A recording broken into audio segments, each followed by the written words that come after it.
you thought about what you want to talk about on this podcast other than vague D&D things? Well, I mean, like, I think it'd be cool to have a D&D podcast. Where it's not just gameplay, but it's like us talking about the game. Yeah, I know. Have you thought about what you want to talk about on each episode? Specifically on the first episode. Well, specifically on the first episode, I know we've talked about this before, but I don't think either of us have really gone in depth with each other about it, about what actually got us into D&D. I know you had, like, a group of friends that you went to go play with, was there for one session, and you hated it, and said, I can do it better. No, that was not the story. It's close. It's a better story than that. Okay. I haven't heard it then. You've definitely heard it. Maybe I've forgotten I can definitely tell that story. Yeah, definitely. Alright, you want me to tell my story, how I got into D&D first? Because I have no idea how you got into it, actually. Yeah, you go first, and I'll surprise you with mine. Okay. You're pretty close. I did have a group of, and I'm going to say this with massive air quotes, friends. Yeah. But I had been watching Critical Role, I want to say, was my first one. Of course. And I literally got into it because I saw a clip online. I don't know if you've seen season 1 of Critical Role. Up to a certain point, yeah. Have you seen Post Dragons? I'm not sure. I was in the middle of the Briarwood arc. You definitely have not then. Okay. Well, I saw a clip that's at some point in the first season, after a massive dragon attack. If you start watching Campaign 1, you're going to see a lot of similarities between that and my first game. And I just saw this clip of Liam and Laura kind of role-playing, and it broke my fucking heart. So I became obsessed with D&D. And then, I don't know if you remember from high school. I do. Yeah, she kind of just offhandedly mentioned at one point she was putting together a D&D game. And I, of course, said, put me in, coach. And she said they needed a healer, so I said, I'll play a druid. Yeah. And then I realized they were playing in 3.5, and everything I'd heard about was 5e. Oh, yeah. Which would not have been an issue. The group was 2 boys, and then it was B and T from our group. Okay. And I was playing a druid. It didn't really matter who the others were. Yeah. But Dad was DMing because he was into it and played before, and the rest of us were just kind of getting into it. And it wasn't that I hated it at first. I loved it. Yeah. But it was so fucking boring. We never got out of that first dungeon. We had like 6 or 7 sessions. Right. I don't think we got past like the 3rd room. All I remember is there were kobolds, there was going to be a dragon at some point, and then there was something with a circus. And I only remember there was something with a circus because B started to argue with circus people, and the DM mocked her over it. It was like, oh, you're getting into a bitchy rivalry with fictional characters. And I just kind of realized, like, this is not the group I want. Yeah. This game is very combat-focused, and we've been in this tiny dungeon for 7 sessions now, and I'm bored to fucking back. Yeah. So you know me, I'm a dice goblin. I'm fucking around with my dice. And apparently, me fucking around with my dice led the DM to think I was cheating. Dang. That's... Yeah, no. Yeah, that's stupid. That is a bit stupid. So... It's... Yeah. It's definitely a issue with how people view the game. In the way that people run the game. There's no issues with that. It's just not the group I would have wanted, and I wouldn't have wanted 3.5. But then, this is like... And I had already been on pretty high tensions for other things, and then she goes into the group chat accuses me of cheating, kicks me out of the group chat without even letting me defend myself. And I say, fuck it. Yeah. I buy the D&D books that night, and I assemble my group, and here we are. Forged on spite. I say, fuck it, I can do it better. And here we are. 8 years later. We have been playing a lot of D&D out of spite. Even in-game, in our characters. It has been... That's the fun thing. The first campaign was fully and truly forged on spite. In-game and out. That's so funny. That's so funny. I have literally no idea what got you into D&D. All I know is I recruited you because you were the high school's DM. Yeah, I ran the D&D club. I was running the D&D club in high school for, like, I think 2 years. Sophomore and junior year of high school, I was running the D&D club. What the hell got you into D&D? So, back when I was maybe, like, 8 or 9, my mom was big... 8 or 9? Yeah. Well, it was a very drawn-out process, I'm going to be honest with you. Back when I was about 8 or 9, my mom took me over to somebody's house in Pickerington, who was part of her dance group at the time. I told you that my mom used to be in the Renegades and did like burlesque dance and stuff like that, right? Bro, I'm gonna be so honest. You've told me so many things about your parents. Sometimes when I'm talking to people, I'll talk to them and be like, I know it sounds made up. Like, I know this sounds like some, what's the word, like sitcom shit that happens in my life. Yeah. But then I talk to you, and I'm like, there's no way that this shit is real. No, this is, I feel like I've had a normal life despite some of the crazy things that have happened.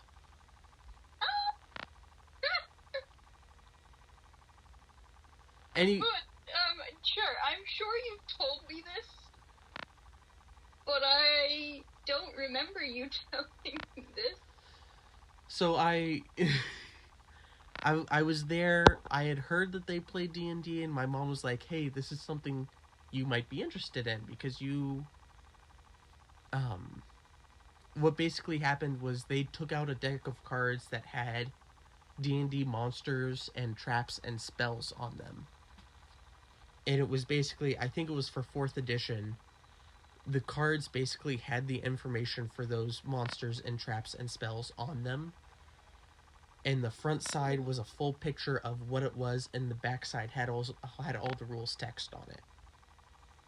So this is why you always have those spell cards. They're linking you back to your root. Yeah, it's kind of just a familiar feeling for me. But Fair enough. I got basically like 50 or 60 of those cards. I remember specifically really liking the Bugbear card because I only got like 2 monster cards, and the only one I remember was the Bugbears.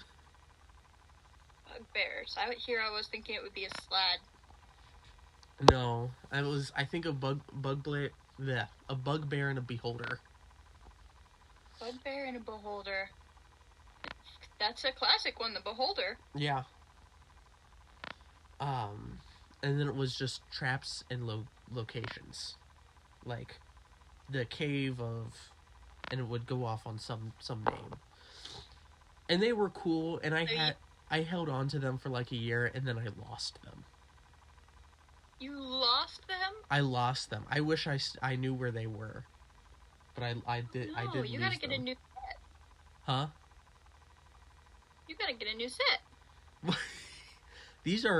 They were probably antique cards from like 2008. If I tried to find those again, I'd be an arm and a leg. No, I'm sure we can find them. Hang on. Bet. But anyways, a couple years after that, after my parents had divorced, my dad was living in Bexley, and he was getting a bunch of old DVDs and VHSs, and he's just kind of collecting them, going through them, and then selling off the ones he didn't like. And one of the things he picked up one day was the old 80s cartoon of Dungeons and Dragons. The animated one? Yeah. With the fucking wizard guy? Yeah. With the actual character is Dungeon Master, who takes these kids who are roller coastered into D&D. Final Destination style. I've never seen it, but I've seen so much about it, I might as well have seen it. I don't think I got all the episodes. I think I only got 10 episodes, and there's 28 in total. Oh my god. And we gotta find the rest of that and watch it. Yeah. I watched those 10 episodes pretty regularly. Alright. And at some point we lost that cartoon, and I went, well, I want to see more D&D. And I looked it up on YouTube, and the first thing I found was the Acquisitions Incorporated 2010 live game. So you're telling me, hang on, you got into D&D in two separate ways that were not actual D&D. Yeah. And then lost both of them. Yep. And then I watched the Acquisitions Incorporated videos, and my dad got me like some 4th edition handbook, and then a 5th edition handbook, and I was like, this is the coolest thing ever. That's funny. My dad technically got me my books too. He was drunk, but it counts. Yeah. And making bets with a drunk dad wins. Hey, yeah, you got 4th and 5th edition. Yep. And I still have those books. Those are the same books that I still have. You didn't lose them? No, I still have that 4th edition handbook. It was like an expanded class guide, basically. Ooh. So it gave like 4 or 5 extra like subclass options and features for 3 separate classes, and then a bunch of extra spells and stuff. Okay, so did it have the actual game in it, or did it just have the expansion? It just had the expansion. I treated that book very similarly to how, like, when Chris Perkins got into the game. I don't know if you've seen the Between the Sheets episode with Chris Perkins. Of course I have not. Yeah. I don't even know what that is. It was Critical Role's, like, interview series. Oh, no. Yeah. Chris Perkins talked about when he was a kid, back before WotC had acquired Dungeons and Dragons, back then when TSR owned Dungeons and Dragons. He talked about going into the some store next to the porno mags and finding the D&D monster manual. And just... Was this by any chance in the height of the Satanic Panic? I think so. But That makes sense then, the D&D being next to the porno. Yeah. But he basically took the monster manual and turned the monster manual into his own game, where the players would take the monsters and fight against each other with playing the monsters. Oh, that's adorable. Yeah. Hey, man, I mean, that sounds like a fun way to play D&D, if I'm honest. Yeah. I've thought about... Because I will say, you had that one session where you... Turned you all into monsters for the Halloween? Yeah, for the Halloween episode where we became monsters. I see you've put a card in the chat. That is not what the cards used to look like. The cards that I had. Okay, I'm gonna keep looking. Okay. Alright, well, I mean, I've told you about my Pokemon idea. Running a game where you capture the monsters, like Pokemon. Yes. That'd be so fun. It's one of my many one-shot ideas. I would ruin that game so quickly by having all slots. I would ruin that so fast. I don't think that would ruin it. I think that would have a very unbalanced team. I think if I did that, I'd put actual work into, like, an element table for the types of monsters. Oh, yeah. That's fair. I would have slods, quaddles, and like a beholder and a dragon. You'd have whatever you can catch before the others catch it. I'd try real hard. If it helps, I have the minis. Do I get an extra? Do I have advantage to catch it if I have a mini of it? Not since we're playing online. Damn. That would be fun. That's definitely in my folder of one-shot ideas. I have 3 or 4 in there at this point. One of these days. One of these days. I have a great idea for a level 21 shot. And then I have that one. I have the Oops All Warlocks.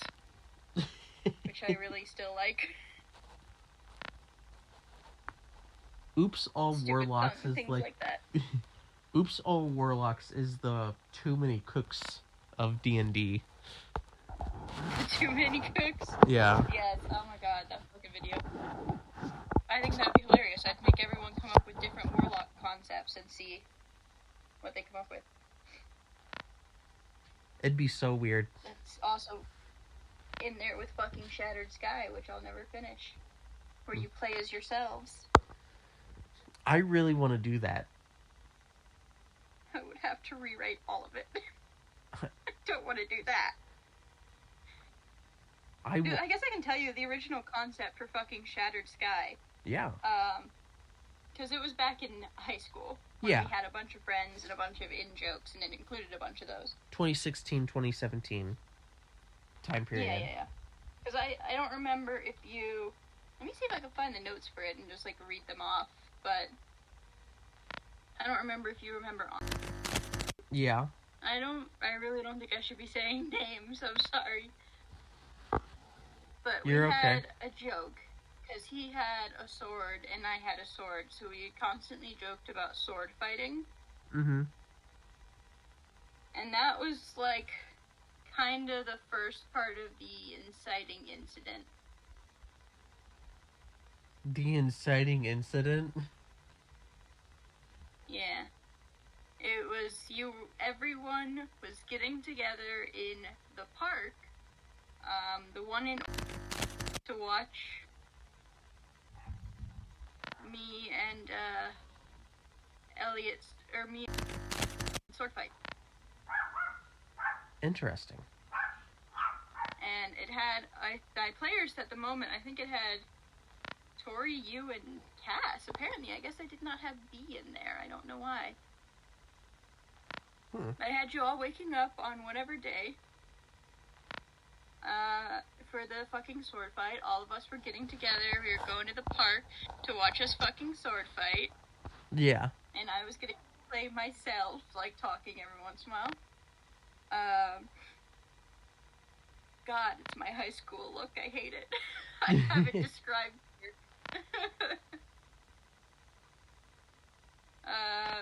Yeah. I had to grab candy from my brother. And the sword fight starts. I can just literally read this if you want. Sure. I was like, they can talk for a moment, but soon Luna will appear, calling out the window before coming outside, because we were meeting at my dad's office, looking pristine as ever. Described the messy hair, cape, and Game of Thrones bag, and of course sword at her hip, because it was high school and I had all those things. Yes. She said she just wanted to grab her notebook and some candy from her brother, jogged down the street, and was chatting with them, being a goof, until a jogger crashes into her. As though they both apologize, Luna trails off at the end and sort of stares after him. When he leaves, she asks her friends if he looked weird, but none of them saw anything, so she brushes it off. She probably hasn't been getting enough sleep. So they walk through the streets together to the nearby park, skirt around the edge, children playing, slipping into the woods, following Luna down to the stream. Everyone is there, interact for a little while before he calls Luna out with a sort of, "We starting this shit or what?" Everyone laughs, jeers, or panics, but everyone gives them a circle. We fuck around for a little while before one of us goes in, and then when the swords clash, like when they clash, Yeah. It sounds a lot louder than it should. A big crashing sound, like a million light bulbs shattering all around. And as you all look up, the noise comes again, and you see a third large black crack appearing across the sun as more cracks sound, more shattering. And then everyone's like backing up and panicking, except for me, obviously, who is standing there frozen, like I know what's going on. So everyone starts ducking and kind of getting under things.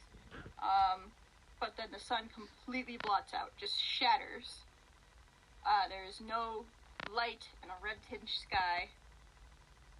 And then the sun starts crashing down on us. Terrified.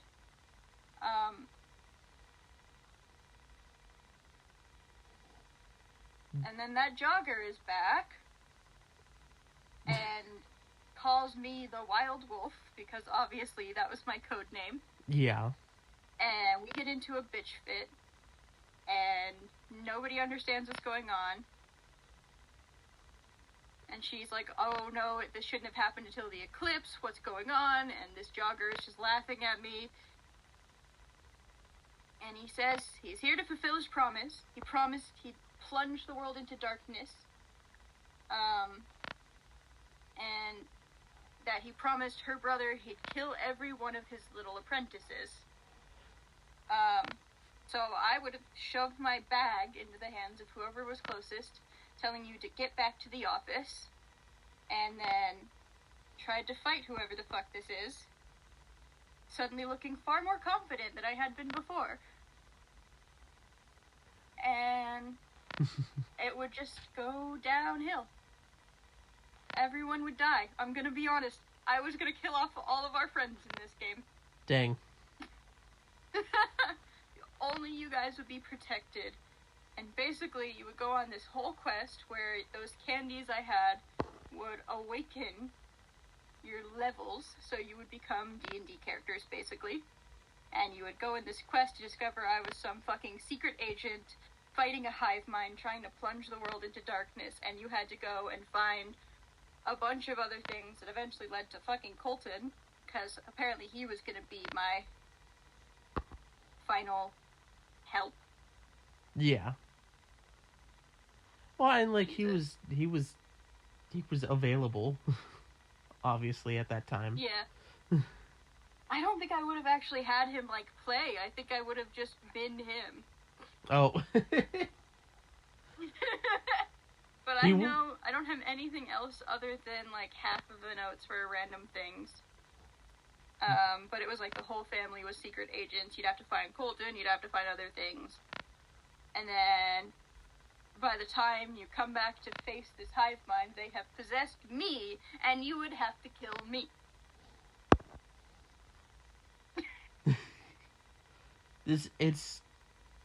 It is a story ripe with drama. It would have been a lot of drama, but it would have only worked in high school when we actually all had friends. Yeah. And inside jokes and things like that. Now we're old and lonely. Yep. You said you still want to do something similar to that at some point?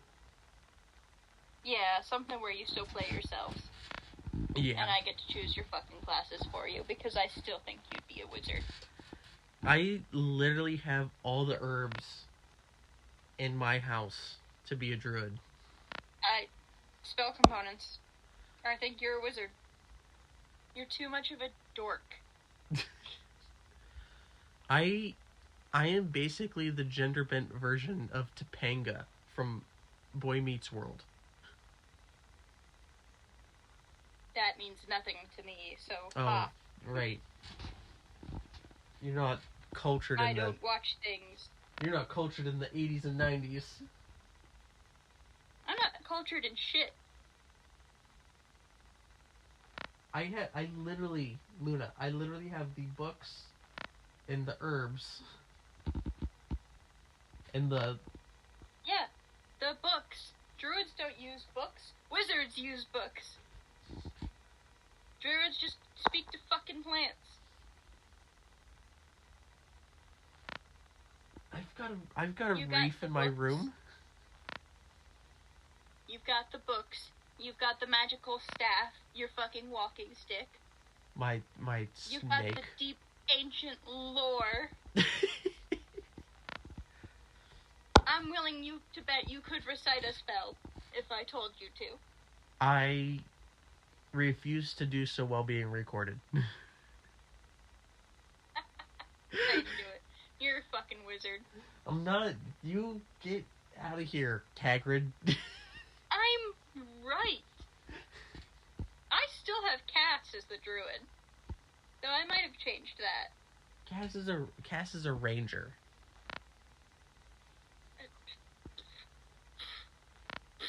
Cass plays a ranger. Have you ever seen that girl pick up a bow? I've seen her with plenty of animals. If anything, she's a cleric for being in the medical field. See, that's what I was thinking. I might have changed her to a nature cleric, but the whole animals is why I had her as druid, and her mom with her essential oils. She gets druid because her stepmom has essential oils. Meanwhile, I have a case of over 100 herbs in my house. You're too much of a nerd.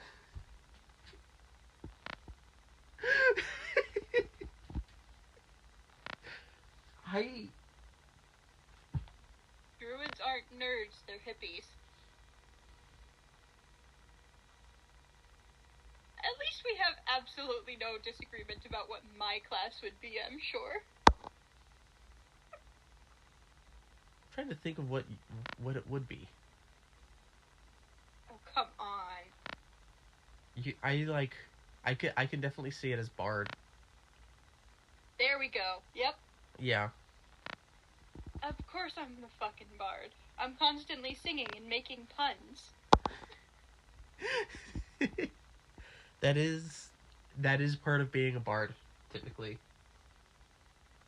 Honestly, I think if I ran it with this group, I would still have you be a wizard. I'm not changing my mind on that. I would probably have Cass be the cleric. I don't know what I would have Joel be yet. I don't think I know him quite well enough to know what he would be. Joel... But I know... Well, yeah. Joel would be a bard. Joel would be a bard? Probably. He's fucking funny. I would have let you know that I had English class with him in 11th grade, and we had to give a 1-minute speech on a topic that we cared about as like a persuasive argument. I remember that. And he got over 100% on a speech that he didn't even go to the limit on about he was against animal rights because he didn't want a deer to sue him for running it over. So he argued against animal rights. That's hilarious. And I gave... That's so Joel, though. I gave a legitimate argument about something I care, and he said, no animal rights. Deer's gotta die. I think I did mine on clumsiness, because I wanted to make a joke where I tripped at the beginning. That's fair. That's all I remember, is that I remember I passed the teacher the note saying, hey, don't worry, I'm gonna trip, it's fine. And he didn't read it, and panicked when I tripped. Yeah, I could put Joel as the bard, but I know damn fucking well my goddamn brother would be a warlock, because if anyone could end up making a deal with some dark entity, it would be his ass. He's got the hair for it, definitely. He's got the hair for it. He also picks up random animals and brings them home constantly. He's gonna pick up an eldritch god and bring it home.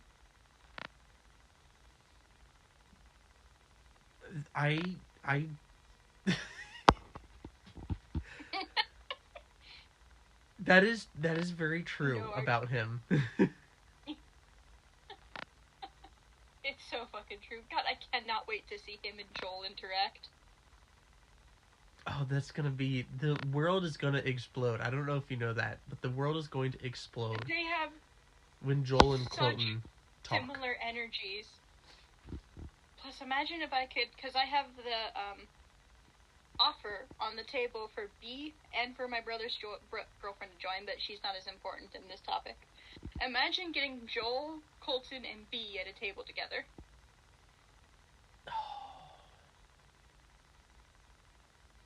Oh my god.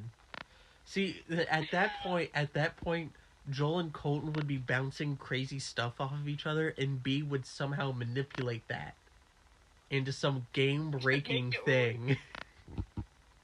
Yep. And use it against you. Well, here's the thing. I think Joel's the only one in that group that would not intentionally want to break my game. Because Colton, literally when I first introduced him to D&D as Mako, he was like, I want to break your game. That's my entire goal. Fucking, okay, try. I'm gonna have to have I am simply here to tell a good story. I know you are. That's why you're my favorite. For right now. For right now. I can always rely on Elliot to carry the story forwards. Occasionally. I'm too dumb for it sometimes. Yeah, that's an issue. Yeah. Look, if I need somebody to pick up on plot hooks, I don't know who that's gonna be this game. I don't know who that's gonna be. I think I'm gonna have to shoot down your throat. I feel like I pretty consistently picked up plot hooks during the last campaign. Like, I feel like it was more than half the time I was able to pick up on things. Most of the time.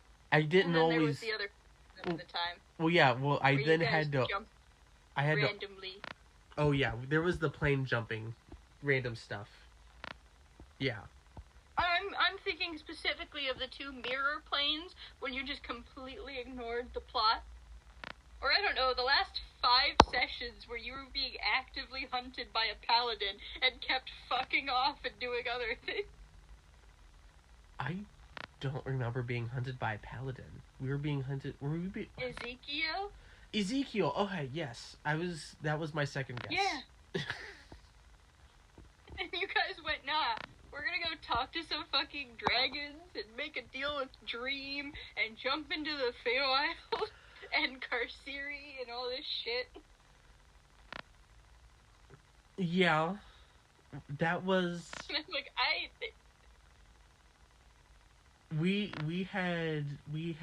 We had concerns that were raised to us that we were, I feel like, more concerned about with that. The JCB had ADHD. Yeah. As all good Skyrim players should.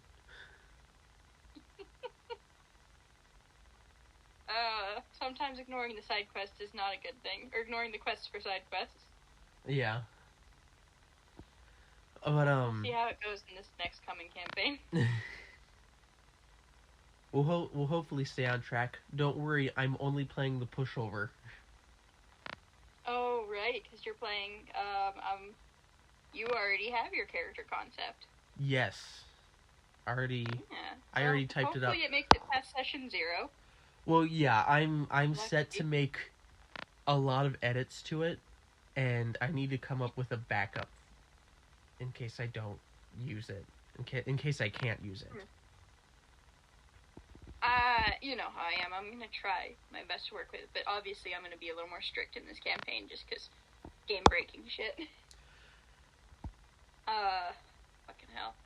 I know I already gave Cass a way to play Amara that I'm personally attached to, but I think she wants to play a ranger again.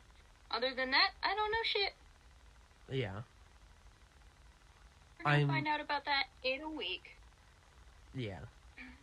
I'm definitely on the cleric. On the cleric for your no, backup? actually, no. Okay, so here's the thing. It's you might have to help me decide on a class after reading my backstory. That's the thing. Wizard. They're too roguish. Why are you? Roguish? Yeah. Why are you yelling "wizard" at me? Because that's the first thing I thought when you told me about your fucking backstory. Fucking raised in a society focused around the clone spell. The thing wizards and necromancers are known for casting. It also might be because this is my 4th campaign without a full arcane caster. I'm desperate. I really want to be the healer again. I feel like I missed out after Mint Leaf. After we lost Mint Leaf. Elliot, that's because when you play Druid, you're a shitty healer. Mint... I'm gonna be so honest. You're a great Druid. You do amazing shit as a Druid. But you don't fucking heal. I healed. I used my... I cannot remember a single time Mint Leaf healed with her action. Okay, that does take away the whole argument I was about to say. I was gonna say almost every bonus action. Healing words. Yeah. That was fine. Oh. But a healer heals with their action. Are you gonna heal with your action as a cleric? Yeah. In this coming campaign, if I was a cleric, I totally would have. Because once again, they're total.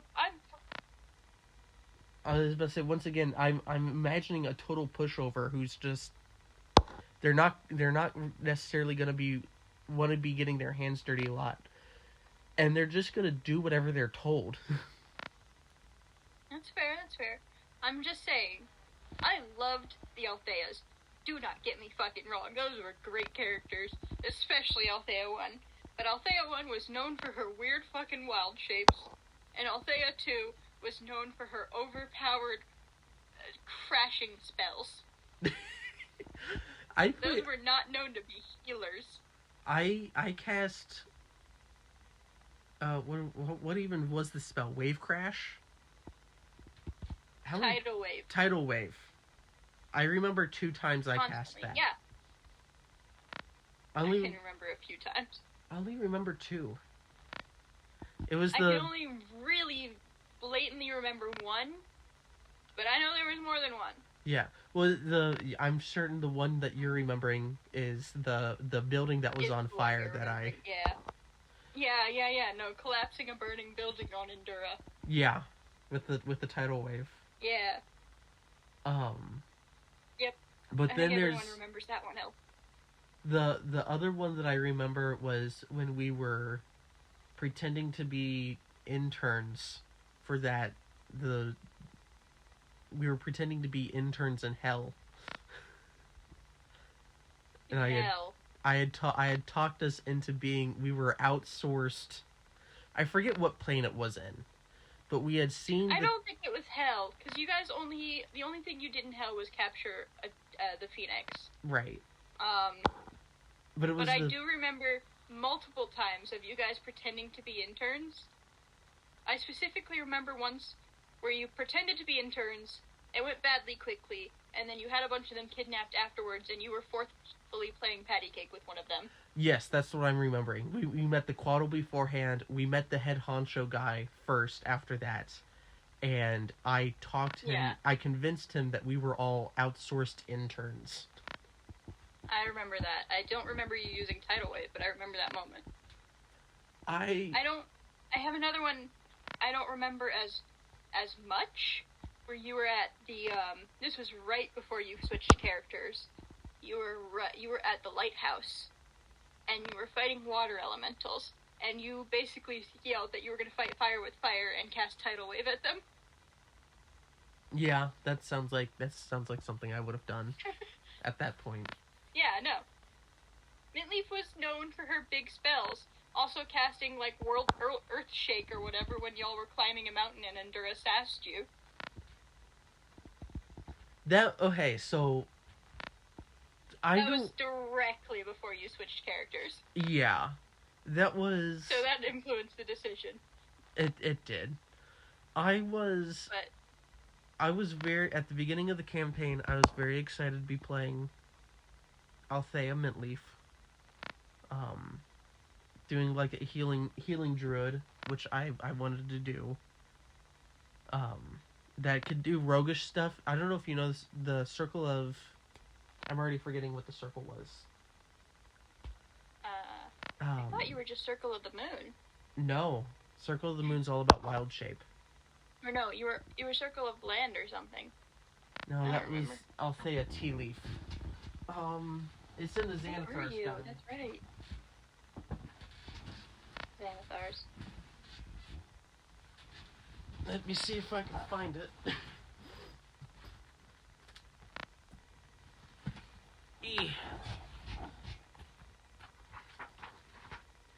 Is the Circle of Dreams. Dreams, that was it. And the whole thing about why did Circle of Dreams was it was a healing thing, but also if I can pull it up here, pull the exact wording possibly for Circle of Dreams at 10th level you basically get Fey Walk. You get to as a bonus action move 60 feet to non-occupied space, or move a willing creature 30 feet. Elliot. Yeah. You know what else you can do that as? In my campaign? An arcane caster. Because I made Dimension Door a bonus action. In campaign 1. I could also... Circle of Dreams also got Dream, Scrying, or Teleportation Circle for free.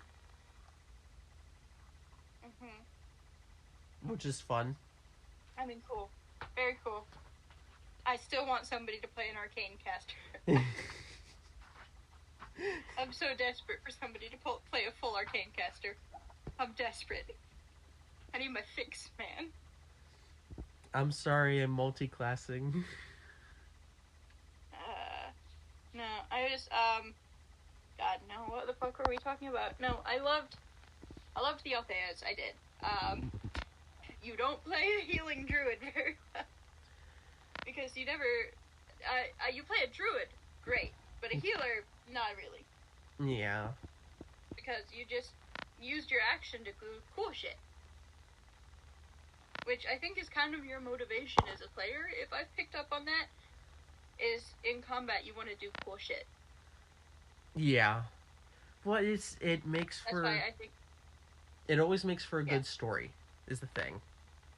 Yeah. That's why I think Quoth fit you so well. Oh, yeah. Yeah. Doing the Bard Rogue mix. What ho. That's also taken from Acquisitions Incorporated. That was Pat Rothfuss's character would yell "What ho." That was not a me original. Oh, okay. Yeah. Good to know. I'm not that Copyright. smart. Copyright. Pat Rothfuss. Alright, good to know. I did not know that, obviously. Yeah. Yeah, because you don't watch Acquisitions Incorporated. No, the fuck I don't. I might eventually, but I'm trying to get through Dimension 20 right now. That's fair. I want more Brennan Lee Mulligan games. Yeah. That's fair. I'm trying to find another D&D podcast that is close to Acquisitions Incorporated. But it's... No, I can... It's a bit difficult. Because it's so... What was niche? Well, yeah, it's directed so specifically to a certain type of D&D player. Because the people who are running it are a certain type of D&D player. That... It's very... It's very conventional. It's like beer and pizza, Dungeons and Dragons. Oh. I mean, closest I'd go for is Critical Role. All the other shit I watch is really fucking left field. I wanted to pick up the Wild Beyond the Witchlight from Legends of Avantis. Oh yeah, I've tried that too. I think I got through the second session as I got kind of. I don't know why, but I just was not that interested in it. I think I started in the middle.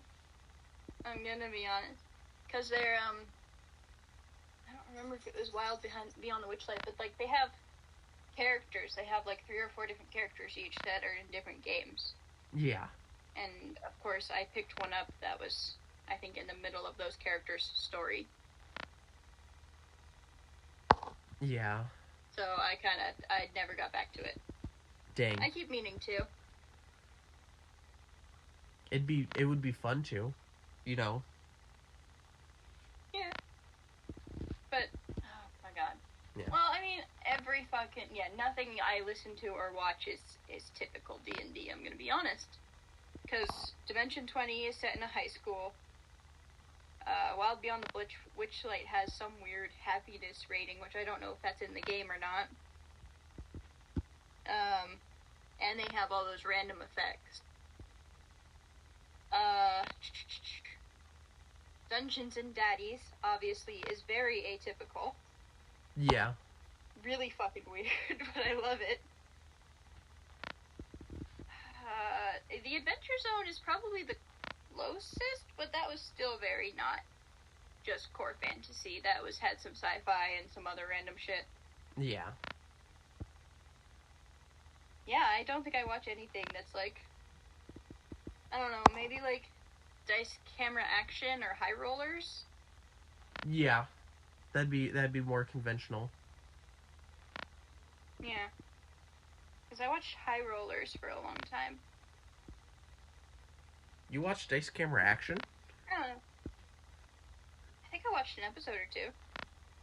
Hey. So you know the power of Holly Conrad and Chris Perkins together. Maybe I'm not thinking of the same one. Oh. No, this is who I'm thinking of. With, Nate Wants to Battle.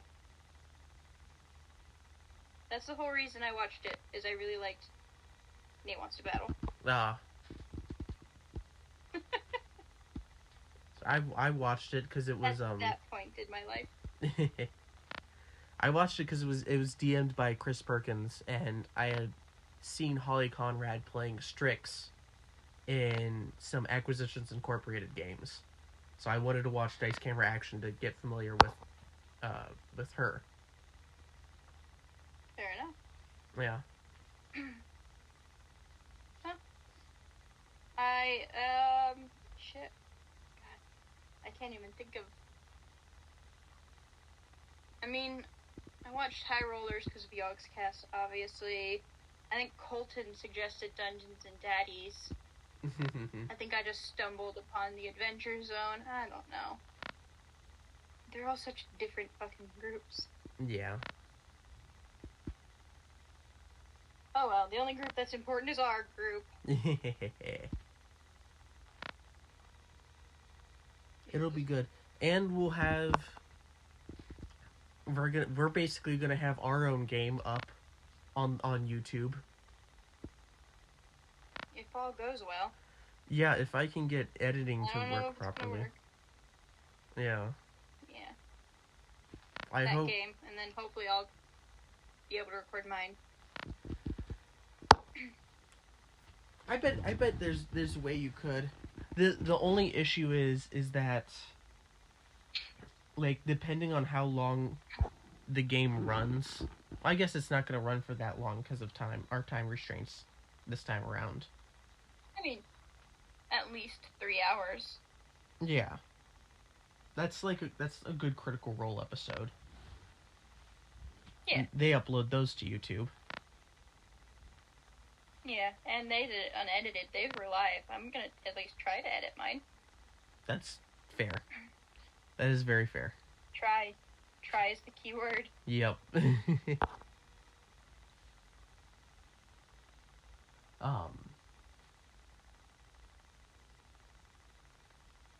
Yeah, it's real weird. It's real weird to have gone through experiencing D&D there at the beginning, going all the way up until this point. And it's kind of weird looking back on it and seeing how things have changed. I bet. For me, at least. I don't know about you. That's how I feel about Minecraft.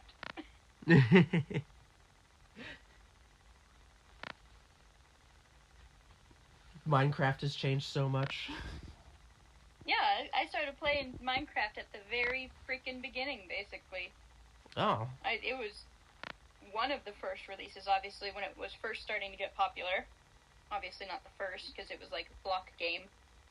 But like, I played so early on. Yeah. And so I've seen all the changes. D&D, I've got a brief glimpse into 3.5, and it's all been 5e ever since, and I have no interest in changing that. So 20 years down the line, we're at 6th or 7th edition. Can no longer find 5th edition books. It's fine. I'll still have my old copy taped together, notes written on every page. Oh, yeah. I should probably replace my player's handbook before it's too late. What's funny is, I think I have an extra. I genuinely think there's one sitting in the back of my car. I haven't checked. I just have the vague idea it's there. It's entirely possible. I don't know where it came from. But it's there. Hey.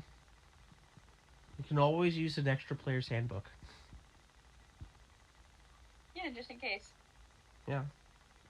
A bat flies by, you just swat at it. That's how you're gonna lose your player's... Is that how you lost your cards? Or the 4E book? No. I told you, I still have this 4E book somewhere. I don't know what happened with the cards. I genuinely don't. I have not swung at any animal with any D&D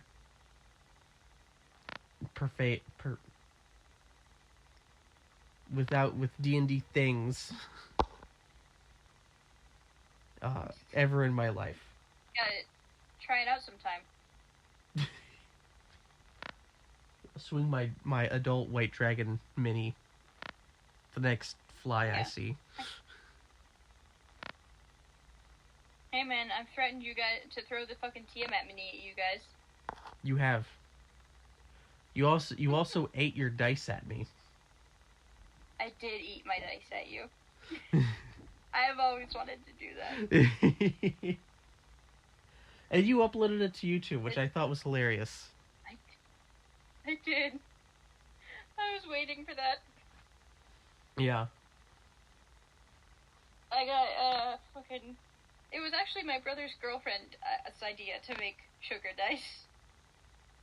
So I gotta credit her with it, I guess. Thank you to her. Thank you to Carrie. You may join the game at one point, we'll see. Yeah. Well, I think this has been a fun, inaugural kind of episode. Yeah, we immediately got distracted from how we started D&D. Well, the conversation, I think, flowed very organically. Yeah, we still gotta find the, we gotta find those cards online. Yeah. Because I'm curious what cards you were talking about. I'll look for them too, probably tomorrow because it's 11:30 at night already. It is 11:30 at night. Yeah. It's actually almost noon, or midnight. Yes, it is. You're a sleepy boy, aren't you? I had coffee before this, so I'm expecting to crash out sometime soon. I'm drinking wine.